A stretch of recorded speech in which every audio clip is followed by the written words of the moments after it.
That is the way things are.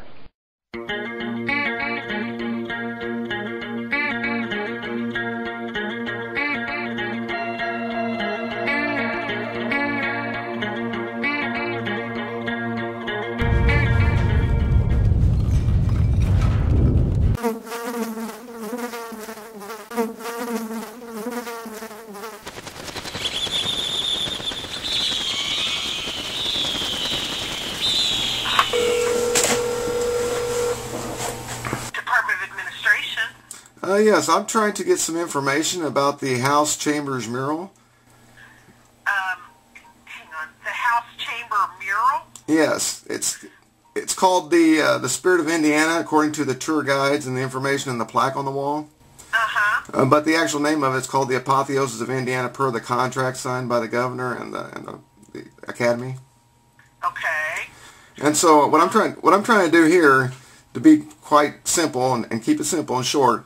In the House Chambers, references specific to... Pardon me? Okay, so in someone that I might need to ask something about your call was going to leave, and I wanted to have them come back. So go ahead, sir. Yeah, well, see, the thing is, the original name of the mural is called the Apotheosis of Indiana. Now, that's a legal binding contract's name. That's the name of the mural. But somebody has taken it upon themselves to change the name to the Spirit of Indiana. That's what the plaque says, and that's what the tour guide's information says. But I've contacted the tour office, Mike Pence. So you're wanting to get that corrected in the way we name the refer to. Well, what I was originally here's what I was originally trying to do was to find out who changed the name, who approved it, and when they changed the name. And the tour office has no information on that. Now here's what the problem is as far as a legal problem. You know, there's no references specific to Christianity are allowed in the House Chambers. Yet this mural has all kinds, numerous references specific to paganism. Now that's a violation of constitutional law. And in researching... The artist, or... The artist what? Are you relation... I mean, are you speaking on behalf of the artist? Or? No, I'm speaking on behalf of a person who went to jail because on the state capitol's property there was a monument of the 9 Commandments, and it had a graven image of an Egyptian solar deity inscribed on the tablets. And I tried to get the state to comply with its own law, and I ended up in jail because I had to use civil disobedience to remove it. It's no longer there. Okay, the governor that was involved in the contest is no longer here. And this is a situation that's not only a crime against the citizens of Indiana because it violates state and federal constitutional law as giving preferences to polytheism and paganism over monotheism and Christianity in the House Chambers. Pardon me? Okay, sir, go ahead. I'm sorry. Okay, well, basically the bottom line is it's unlawful, it's illegal, and it's a violation of constitutional law. You know, if you can't allow specific references to Christianity in the House Chambers, and the Indianapolis Star has showed it, Hamilton has ruled in that manner for several years now.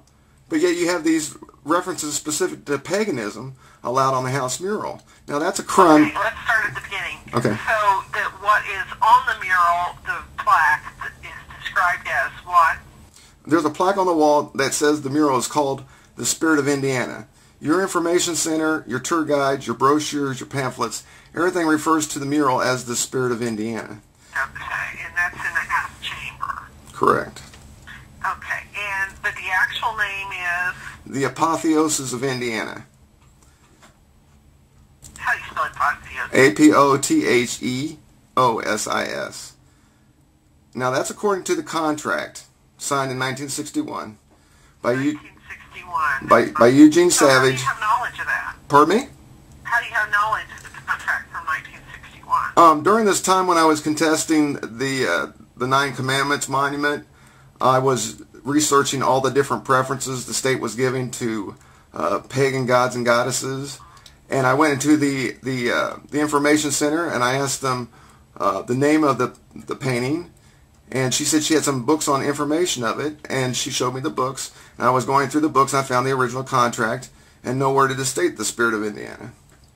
Okay. And so since that time I went to jail for the... This is a Latin word? The apotheosis is one word, and it means the deification, or the changing and making of something into a deity.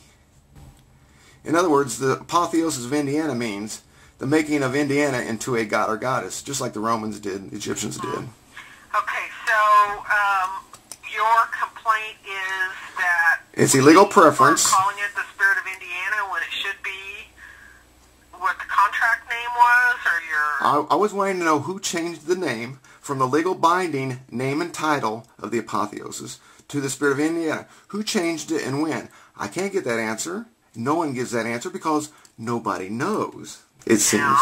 But somebody has to know. Why is it important? Why is it important? Because to change the name of something is to disguise the criminal activity behind it.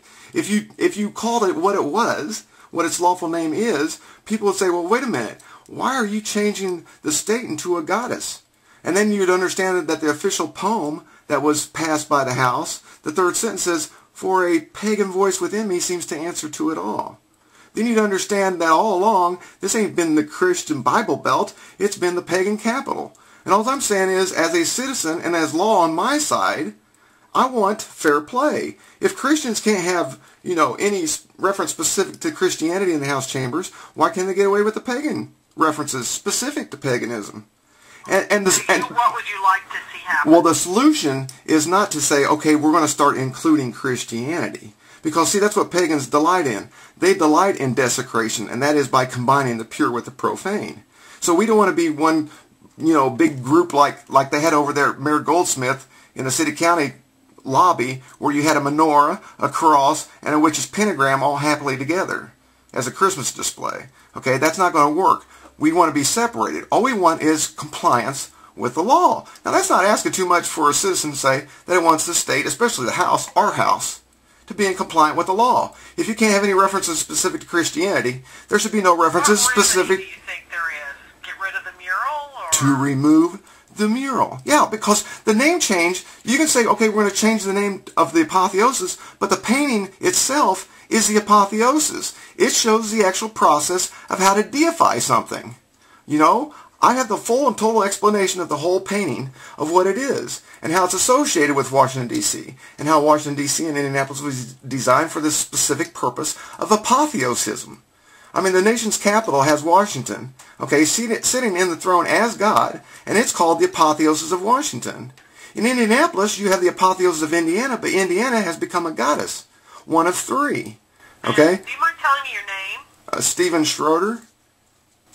S-T-E-P-H-E-N? Correct, P-H. And Schroeder, S-H-R-O-E-D-R? S-C-H-R-O-E-D-R. Mr. Schroeder, I'm not sure how to... Well, see, I want to do an intent to sue. Well, basically what I'm trying to do is try to resolve this out of court because the state's hurting financially the way it is, and I don't think they need to be drug into court. And I remember during the Ten Commandments, the state had a whole group of lawyers in the federal court with Judge Sarah Evans Barker, okay? But they had lawyers who said they would prevail. The state spent a lot of money trying to get the Ten Commandments or Nine Commandments put back up. A lot of people spent a lot of money for nonsense when it would have been just as simple to do what they did right now from the beginning. It's no longer there. There's no problem. And the state didn't lose any money. I'm trying to help the state out by trying to save them a lot of money by not taking this to court, just by simply saying, look, this is illegal, it's unlawful, it's a crime, and it's a great sin against God. It would be easier just to paint over it or remove it because it's not going to fly the way it is currently according to law. It's an open shut case. What is your phone number, sir? 317-427-3578. Okay. I need to talk to our legal counsel. I understand. And so I can get back with you. Okay, well, I understand all that, and I appreciate you taking the time to listen to it. And just to know my intentions, I am not wanting... to take this to court and draw it out. Okay, I've been down that road. I don't want to have to use civil disobedience and go to jail. I don't want to have to do all that. It's like history repeating itself. This time, let's do it the right way. Okay? Okay. All right, Stephen. Thank you so I appreciate it. Time, and I'll check with our legal counsel. Okay, thank you so very much. All right. Bye-bye. Bye-bye. And that is that.